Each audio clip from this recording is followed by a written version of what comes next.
पिताजी जल्दी चलिए, वरना मैं आज स्कूल में देरी से पहुंचूंगा। मेरी टीचर बहुत गुस्सा करती है। हाँ हाँ बेटा, अभी चलते हैं, बस 2 मिनट रुको। तभी रमेश की पत्नी कमरे से बाहर आती है और रमेश से कहती है, सुनिए जी, आज शाम को आप ऑफिस से जरा जल्दी घर आ जाइएगा। याद है ना, आज आपको मुझे शॉपिंग कराने के लिए लेकर जाना है। अरे भाग्यवान, इस महीने हाथ जरा तंग है। मेरी मानो तो शॉपिंग का विचार कुछ दिनों के लिए अपने दिमाग से निकाल ही दो। मैं तुम्हें अगले महीने पक्का शॉपिंग कराने ले जाऊंगा।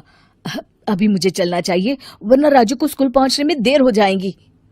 देखिए जी, अब आपके ये बहाने पुराने हो चुके हैं। मैं कुछ नहीं जानती। आज शाम को मुझे शॉपिंग करने जाना है, मतलब जाना है। आगे आपकी मर्जी।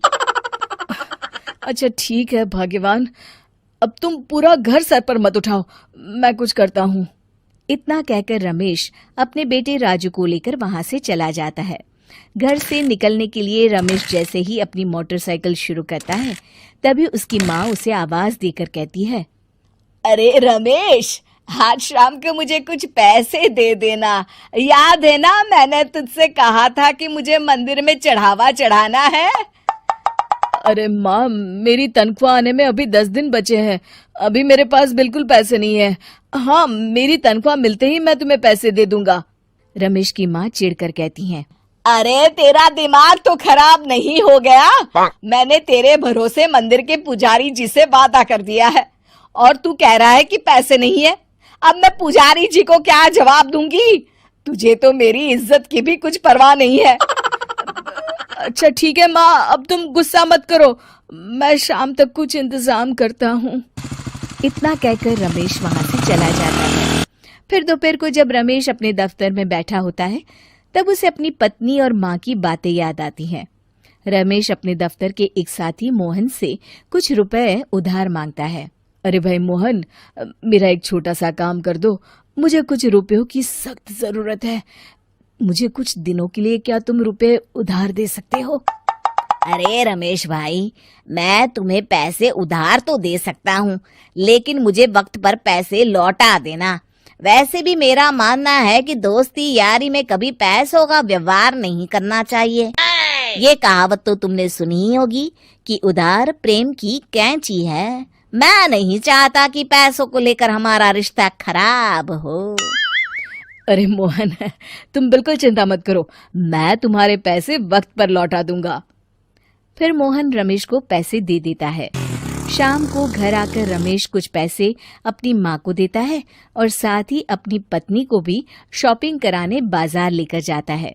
रमेश की पत्नी और उसकी माँ का स्वभाव जरूरत से ज्यादा खर्चीला होने के कारण दोनों हमेशा बेवजह पैसे खर्च करती हैं। फिर एक दिन, सुनिए जी, अगले हफ्ते हमने छुट्टियों में कहीं बाहर जाने का प्लान बनाया था।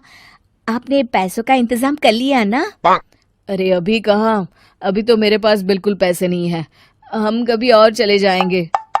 देखिए जी, मैंने सभी सहेलियों से कह दिया है कि मैं बाहर घूमने जा रही हूँ। अगर मैं नहीं गई तो सब मुझ पर हंसेंगी। आप कहीं से भी पैसों का इंतजाम कीजिए जी। इतना कहकर रमेश की पत्नी वहां से चली जाती है।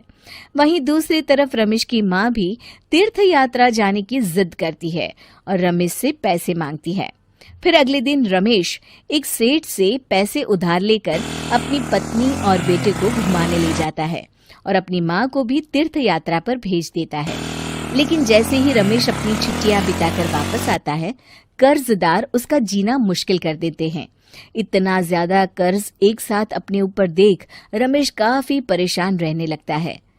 फिर एक दिन राजू की स्कूल की फीस वक्त पर न भर पाने के कारण रमेश को स्कूल में बुलाया जाता है।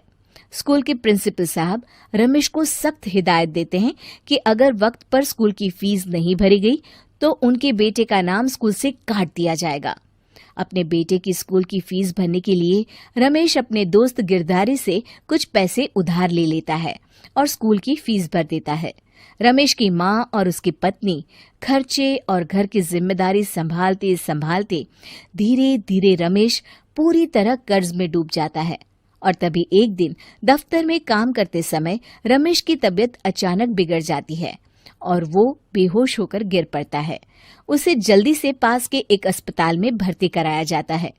रमेश के घर वालों को ये बात पता चल जाती है तो वे सभी अस्पताल पहुंचते हैं। अस्पताल के डॉक्टर साहब उन्हें बताते हैं, देखिए, देर रात तक जागने और जरूरत से ज्यादा काम करने की वजह से इन्हें चक्कर आ गया था। बेहतर यही होगा कि इन्हें कुछ दिनों के लिए पूरी तरह आराम करने दिया जाए। रमेश की हालत देखकर उसके बेटे राजू को बहुत गुस्सा आता है और वो अपनी दादी और माँ से कहता है, माँ, दादी, मैं इतना छोटा हूँ, फिर भी मैं इतना समझता हूँ कि पिताजी दिन रात दफ्तर में काम करके पैसे कमाते हैं। पिताजी अकेला पूरा घर संभालते हैं और आप दोनों अपने फिजूल के खर्चों के लिए उन पर दबाव डालते रहते हैं। आज पिताजी की हालत के जिम्मेदार तो आप दोनों हैं। राजू की समझदारी भरी बातें सुनकर रमेश की माँ और पत्नी को अपनी गलती का एहसास होता है और दोनों की आंखों में आंसू आ जाते हैं। फिर कुछ दिनों के बाद रमेश की तबीयत एकदम अच्छी हो जाती है और वो पहले की तरह अपने काम पर जाने लगता है। रमेश की माँ और पत्नी अब उसे किसी प्रकार की कोई तकलीफ नहीं देते और ना ही उससे किसी चीज की मांग करते हैं। फिर देखते ही देखते रमेश अपने कर्ज के सारे पैसे चुका देता है।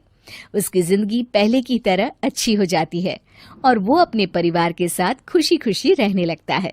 शिक्षा, हमारे रिश्ते एक तराजू की तरह होते हैं जिसकी दोनों ओर जिम्मेदारी और समझदारी का वजन बराबर होना चाहिए।